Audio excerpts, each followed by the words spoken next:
guys, here come the dollies. They got fresh sinkers, hot coffee, and the sweetest smile.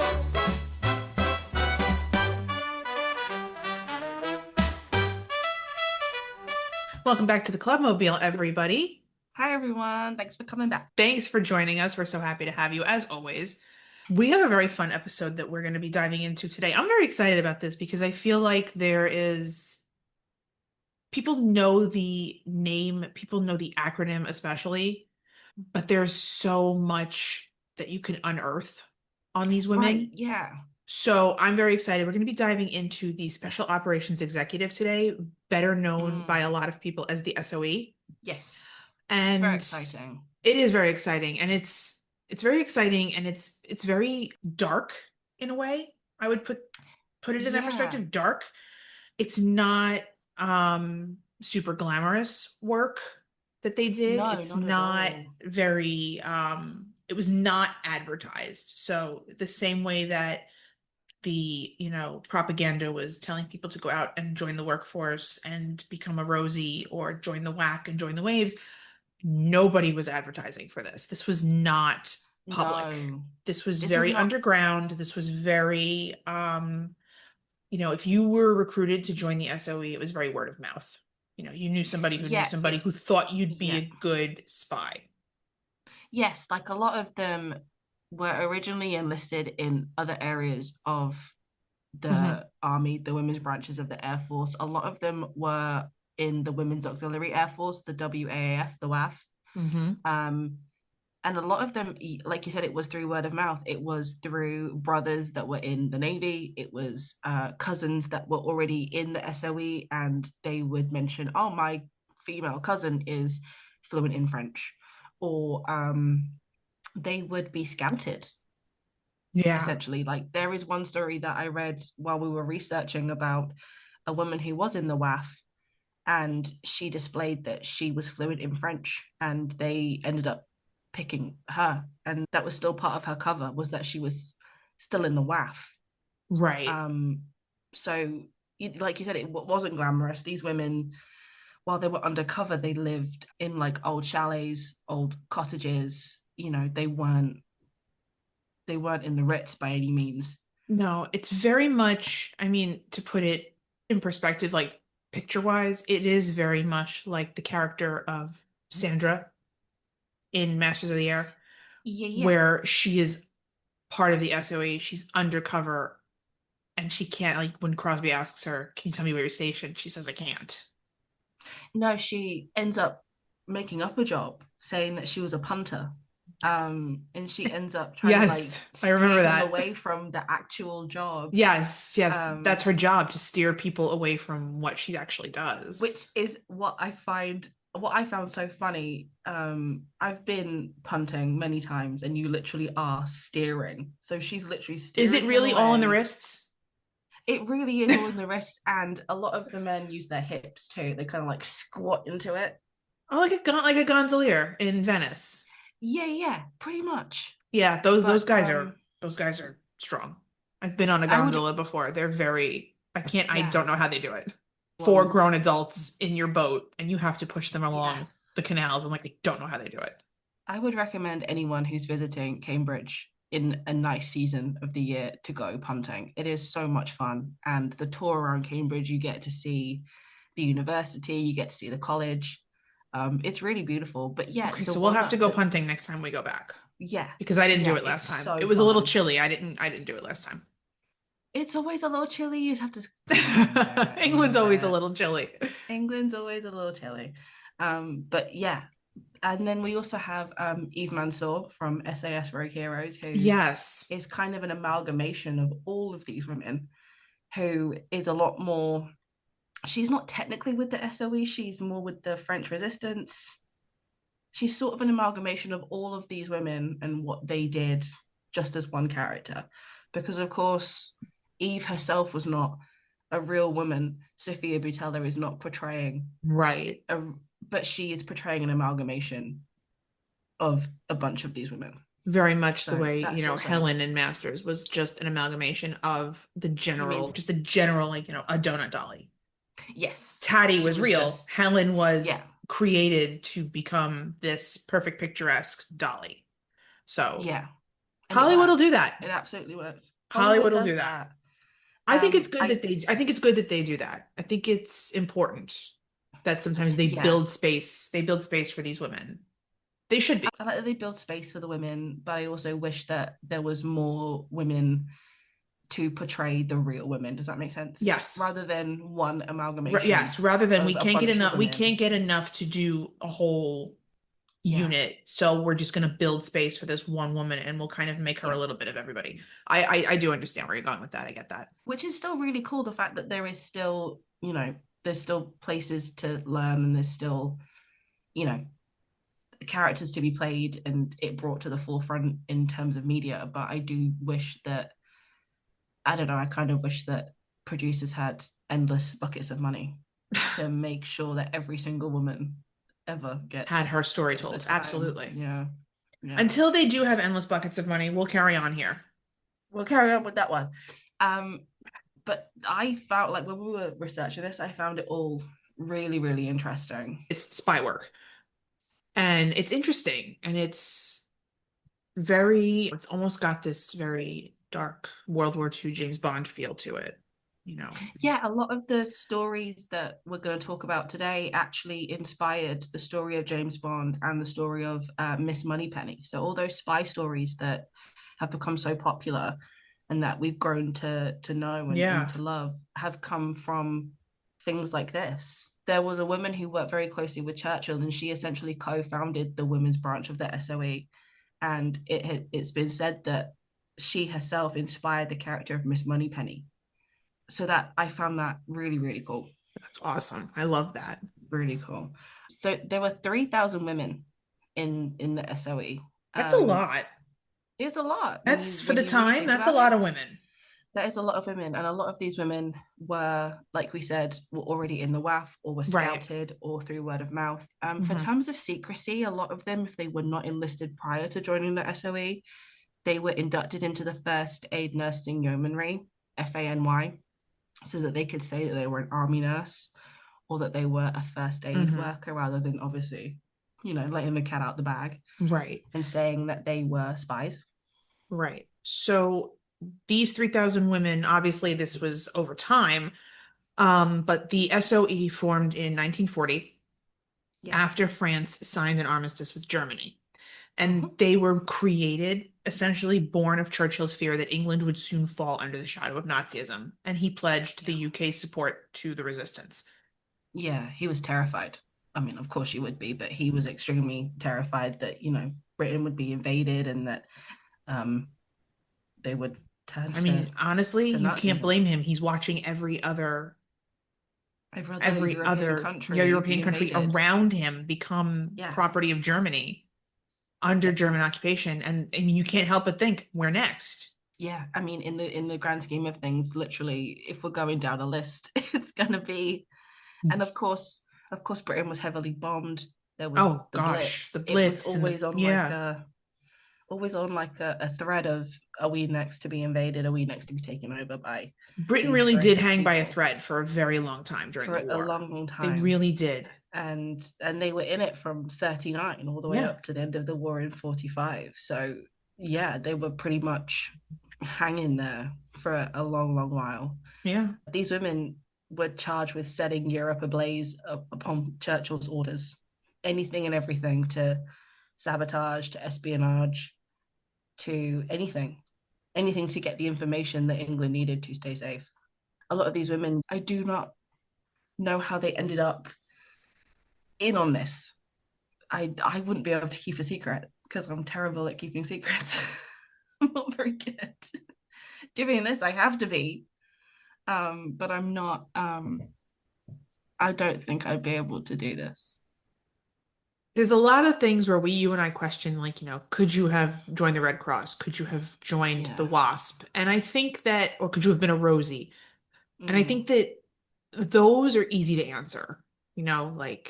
I would have gotten up and done my factory work. I would have joined the Red Cross. I would have, been okay with going over and working in a Clubmobile. And Italians are very good at keeping things to themselves. And Yeah. This even is this. difficult. I think my mother I would have think been good at this.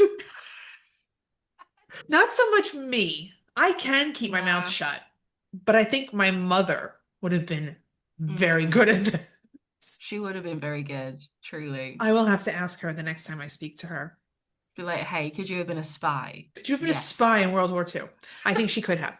That's what you think Because she these could have. women essentially, I mean, under Churchill's orders, were on the ground to coordinate, inspire, control, and assist the nationals of the oppressed countries.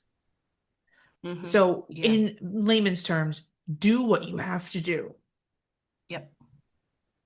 And a lot of them, you know, obviously they had code names, they had backstories. Oh, yeah. No, from what I can gather, in England, if they were asked what they did, they would say that they were with the FANY or they were with the WAF. Right. But those that were fluent in French and got sent to France, which a lot of them did, they were given code names, they were given backstories. A lot of them were farm workers. A lot of them had, these menial jobs to kind of evade from the fact that they were there in terms of being a spy. Of course, they were all. So the 39 female SOE agents were trained in England. Most of them were sent to France, and they were usually sent in groups of 3. There was an organizer, there was a courier, which was someone that could essentially run back and forth, send messages to, I guess, the other set of 3 that were close by. They were never together through the daytime, from what I could gather. They would meet very secretly, obviously. Right. And then they would exchange the information that they had found, and then they would send it back to headquarters. Right. Yeah. Headquarters was at 64 Baker Street in London. And I believe they chose that purely based on the fact that it looks secret enough, if that makes sense. Secret enough in the sense that you could walk by it and not think anything of it. Yeah, you would think it's just it blended in. Yeah, it was street. Yeah, it blended in really well.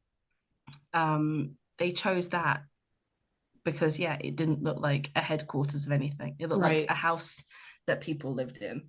Not like walking by Rainbow Corner and seeing GIs a bunch everywhere. Of GIs going in and out, and there's women outside, telling them to come in.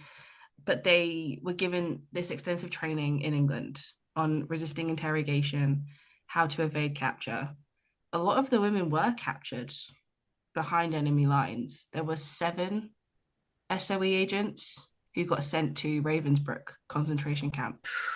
They were captured in France, and they were then sent across to Germany, and they were sent to the concentration camp to do hard labor. And I think the biggest kicker in all of it was that they were unprotected by the Geneva Convention, because technically they weren't enlisted. Right. So again, women are getting the shitty end of the stick, because of course they were sentenced to hard labor. I believe 4 or 5 of them were executed at Ravensbrück. They were tortured. It was horrible to read about. And, to the end, they were still they never gave anybody up. No. They were tortured. One of them had her toenails pulled out one by one. Horrific stuff that these horrible people did. And they still didn't give anybody up. No. Which I found just, And I like that, but it's very interesting to me that they were given these incredible missions. They were trained to execute these missions, but how to evade capture took precedence over the gravity of the mission. Because if you were captured, you couldn't go back and try to complete this again. Yep. So the bulk of their training was how to evade capture. But they did receive a lot of unarmed combat training. And they were trained in espionage and radio operation and Morse code and just basic survival skills. I found their inventions really cool. A lot of them, like I said, inspired the James Bond series. There was an exploding pen. There was weapons hidden in everyday objects like umbrellas and pipe bombs. Wow. They carried a cyanide pill with them in their jacket pockets just in case. In some instances, like when we were researching, I read a couple of stories where the female SOE agent was with another male SOE agent, and almost always the male took the pill. He took the cyanide pill because, like, if he was known to the Gestapo, that was that. So he basically he would hang her out to dry. Pretty much, yeah. Which is so terrible. I mean, and you think about like you see things like the Captain America movie, right? You see people like Howard Stark with these wild inventions and things, and people taking a cyanide pill. And, you know, he bites the pill at the beginning of the first movie, right? And he says Hail Hydra as he dies, and and you think, oh my God, that's so far-fetched, right? People like Howard Stark, inventions like this, so far-fetched. No, it's not. It's really not. And I think that's as you read into more of this, you're like, no, it's actually very, very on the nose. It's very real. And reading through all of this, it kind of got like too real because you think, obviously, you've read it before in like fictional spy series, and you've seen it in movies. People actually lived this, and they completed these missions, and they had these really cool weapons with them, like knife umbrellas and gun umbrellas and all these really cool things. And it's kind of hard to believe. It feels far-fetched. When you read into it, you're like, what the hell? Right. How did they even make that in the 40s? What were they doing? That's what I would like to know, is how did they make these weapons? Yeah. How did they invent that? Who thought, I know what I'm gonna do? I'm gonna stick put a knife in a pen. Yeah, but then God forbid you open the wrong ends of the pen. Yeah, if you open the wrong bloody pen, you've had it. Upon research, there wasn't any, usually when we read into the Red Cross or the ATA or the WASP, there was like certain training requirements. Like you had to have X amount of flying hours, you had to have had a job, you have to be within within a right age group. Of course. It seems that in this instance, you didn't have to be enlisted, obviously. You could just be scouted. They didn't have like set physical fitness, they didn't have like set PT. Right. They were trained in things like climbing and silent killing methods and knife fighting. And they did all this in the Scottish Highlands. You know that scene in Rogue Heroes in season 2 where I believe it's episode 3 or 4, where they've got into this room and they're just from behind killing all these Germans as they eat. Yes. Yeah. It's essentially, these women were trained in that. They were trained to, yes. Like the silent of like, oh, he doesn't know I'm here. That's what they were trained in. Yeah. And unarmed combat. They used a method called the Sykes-Fairbairn method, which I didn't look into yet. I'm going to be honest with you and everyone else that I did not look into what that meant. But if anyone does know and can explain it, that would also be great. Knife fighting as well. So that sounds fun. That's always very interesting to me because like there's just something very like badass about like a woman just kind of like chucking a knife and like getting somebody in the neck. Sorry, this is real graphic, but there's something really badass about that. I feel like, all these women that's a great adjective for them. They were badass. They were badass. They were great. And the fact that they lived through all of this is crazy. During the war, attitudes towards women were very backwards. But in the SOE, they were said to be very far ahead. I feel like they had to be because the SOE understood that nobody would suspect a woman. Yeah, and I think that's really what it was. They used that to their advantage. Really, nobody would suspect a woman. Advantage. Right. Yeah. No one's going to suspect a woman. No one's going to suspect a woman with a wooden leg. A farmer with a wooden leg. Virginia Hall. Yeah. She actually did have a wooden leg, if I'm not mistaken. She did. And we read up on her briefly in Our Mother's War. Yep. Once again, Our Mother's War. Thank you, Emily Yellen. Thank you, Emily. Giving us all the stuff that we need. But we did read up on her briefly, she's discussed in Our Mother's War, and I definitely want to. She's somebody with a story that I want to dive fully into and take the time to give her her moment. But no, absolutely. she played her wooden leg to her advantage and made herself. This is where the disguise portion of the training comes in. Yeah. Made herself look like an old woman. She did. She yeah. really like shrouded herself. Elderly. You guys can't see this, but like as I say, shrouded herself, like I'm hunching myself over. But she did. She shrouded herself in old vagabond looking clothes and would wear like, she'd pull the scarf over her head and made herself look smaller and elderly, and nobody suspected her. She was just an old farmer woman and nobody suspected her. Mm-hmm. And when the war was over, the farmer woman was gone. She picked up and she left, and that was that. And that was just how it was. When the job was done, there was no trace of these women anymore. They left. Yeah. They were gone. That's it. I find their stories so cool, and I really would love it if we, did a whole episode on her. I really want to do an episode of the 7 women that were captured and sent to Ravensbrück, because that absolutely there is. And there's one more woman I want to talk about too when we get to this point. Agent Zoe. Oh, I haven't heard about her. She was a Polish freedom fighter. Oh, she was part of the SOE.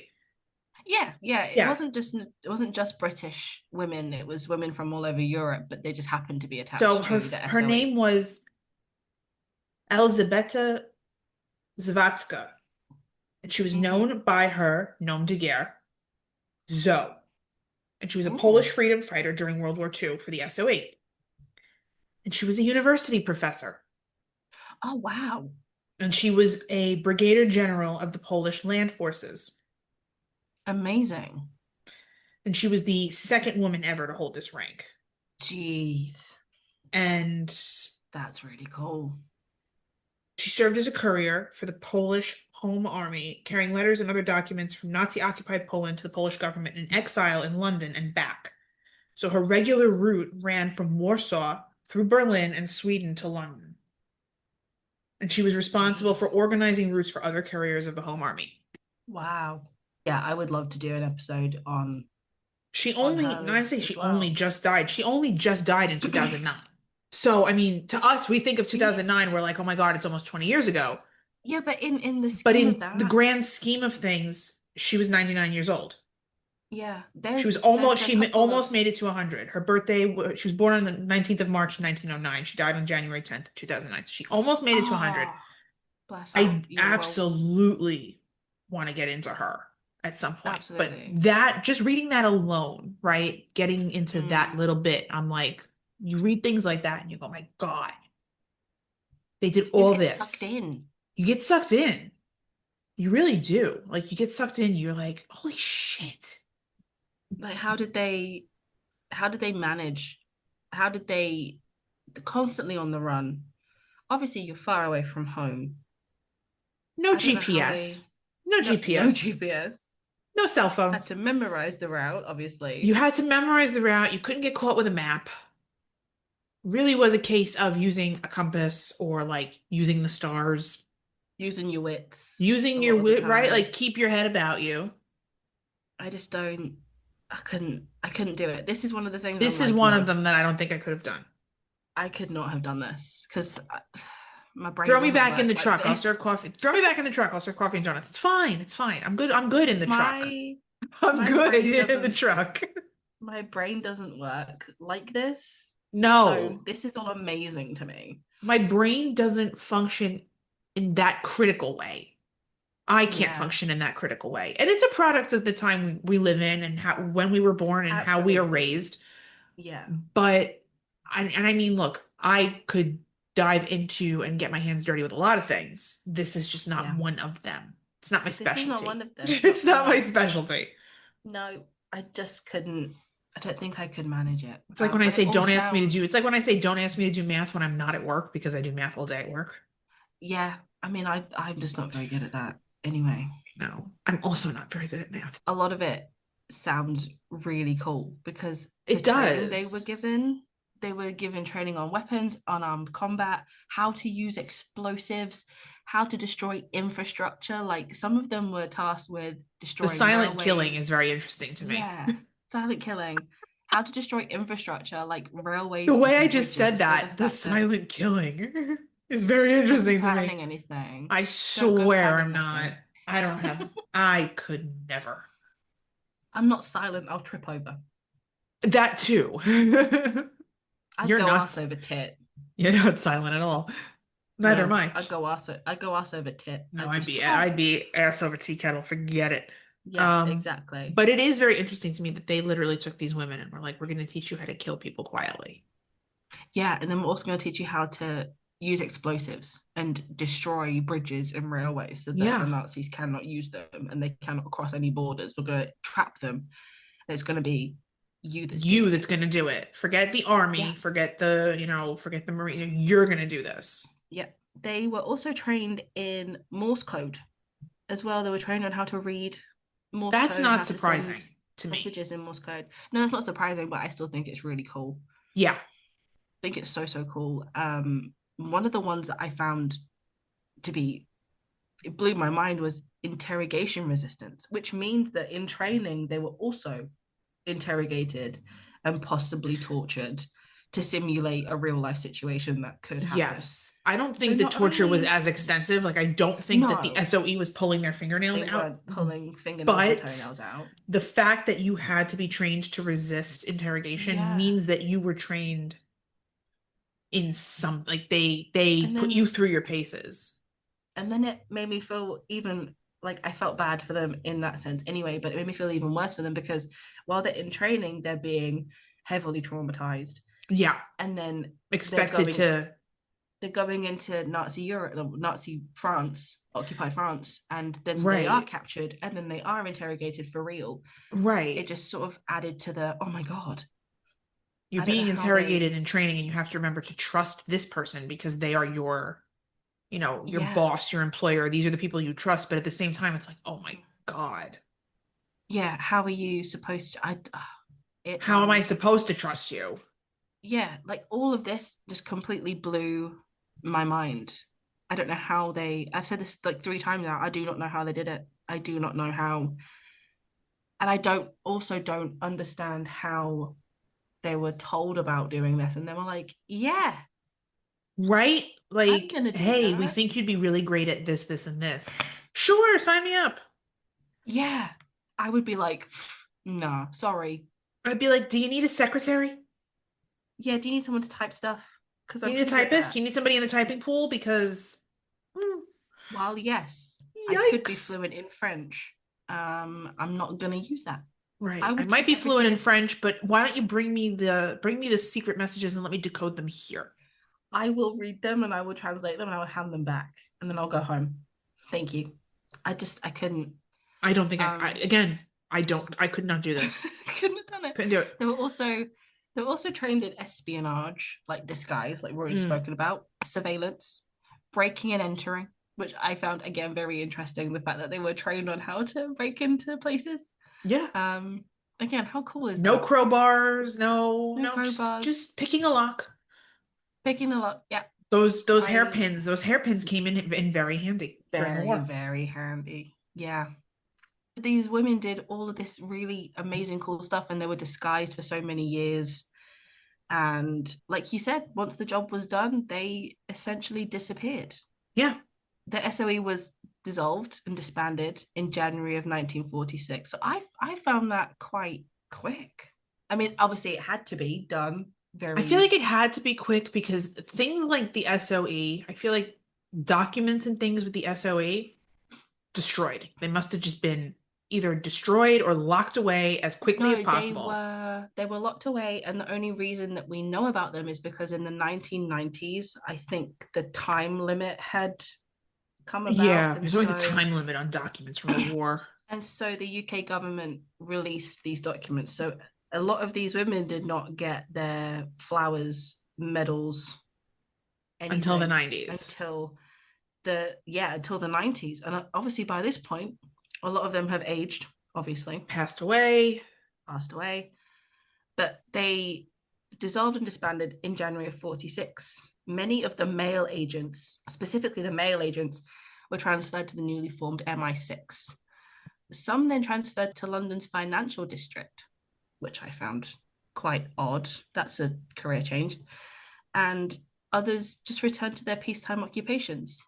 But again, a lot of these would have been the male agents. Yeah. The female agents were obviously expected to either A, disappear, or B, go home and become a housewife. Right.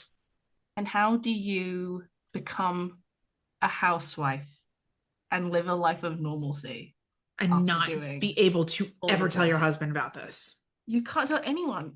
Like, you were under sworn secrecy that obviously this whole time. You either tell him you were in the WAF or you were in the FANY. You're not telling the truth, which is the whole point of being in the SOE. Like, you're not telling the truth. You had to be a really good secret keeper. You did. You had to be a good secret keeper. And it was only because of the declassification of these documents in the 90s that permitted the agents to then come out and say, I did this, and receive award for their accomplishments and things like that, which I find so incredibly sad. Because at least if you were in the WAF, you could say, I was in the WAF. If you were in the ATA, you could then tell your future spouse, I flew planes. Right. With this, you couldn't say anything. You couldn't tell anybody anything. Like, you lived a double life your entire life. And then you have to carry on living this double life because until 50 years later, you aren't allowed to say anything. And then imagine, like, in the instance where the woman herself has passed and her family just finds this out. And it's like, holy shit. I know a lot of families find out that their mother served well after. Later on. But I feel like finding out your mother was in the WAC versus finding out your mother was a spy in France is a lot different. So jarring. Must be so My mother was in the Red Cross. My mother was in the WAC. You know, my mother was a WASP. Yeah. My mother was a spy in France. And she never told me. She never told anybody. Allowed to tell me. Because she wasn't allowed. Not because she wasn't proud of it. Because she wasn't allowed. They must have been so proud of what they did and the way that they went about it, only for them to not be rewarded like a lot of other women were. Yeah. And I am not saying in any way that a lot of women were rewarded and, you know, cheered on right from the end of the war, because they were not. They weren't. They're expected to be married and have children and carry on with life as normal. Yeah. But in this instance, they weren't, the SOE wasn't even known until these documents were declassified by the government in the 90s. And that's something else I really like to dive into in a later episode, the declassification. Absolutely. Keeping it a secret for that long. And there were so few women that were still living around the time that this happened. And then imagine being that old and being like, family, please gather. Let me tell you about how I silently killed a man with my umbrella. And they would think, wow, okay, grandma, let's get you to bed. It's true, though. That makes me feel so bad for them, because I bet that they were like, oh, yeah. Sure. I feel really sad for them, because they could be like, it happened. But this is such an interesting story to get into, and I would love to do more on them, because I like how we do like a basic information episode. Absolutely. And then we dive into the individuals. So while we have mentioned a few individuals today, we are saving the rest for later, because there's so many amazing stories that deserve attention.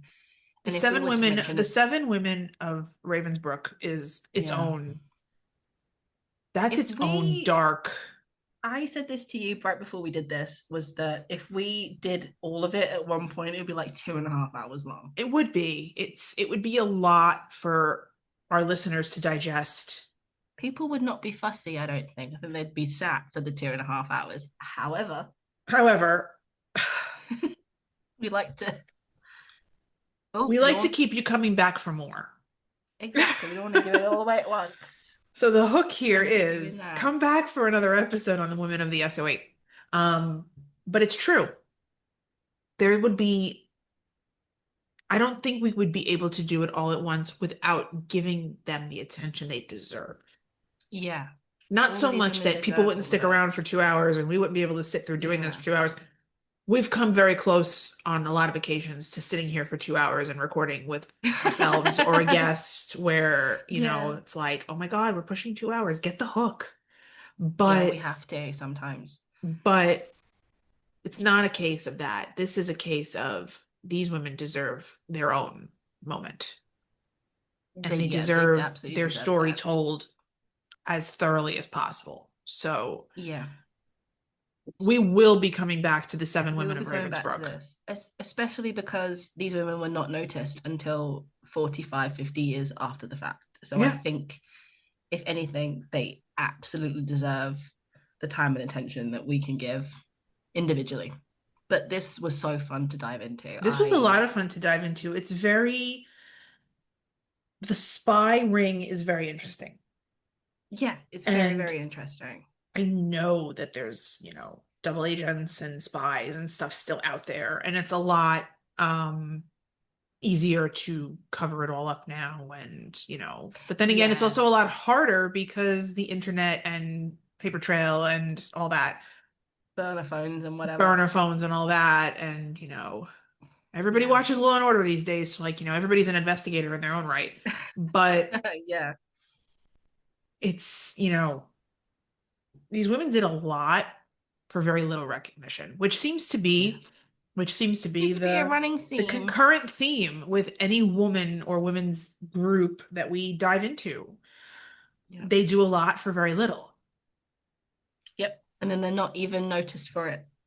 Or they're not around to be noticed for it. A while later, they're not around to be noticed for it. Yeah. But no, we absolutely will come back to this. And I'm really glad that, again, everyone joined us.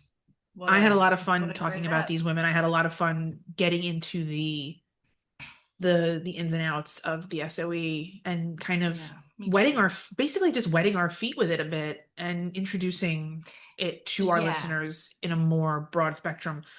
Because there is so much of it to go through that I feel like this was the perfect way to start it off. Absolutely. And there will be more, because all of it is so incredibly interesting. Oh yeah. Really, really interesting. So yeah. Thank you again, everyone, thanks everybody for listening and for joining. We'll see you next time. See you soon. Bye.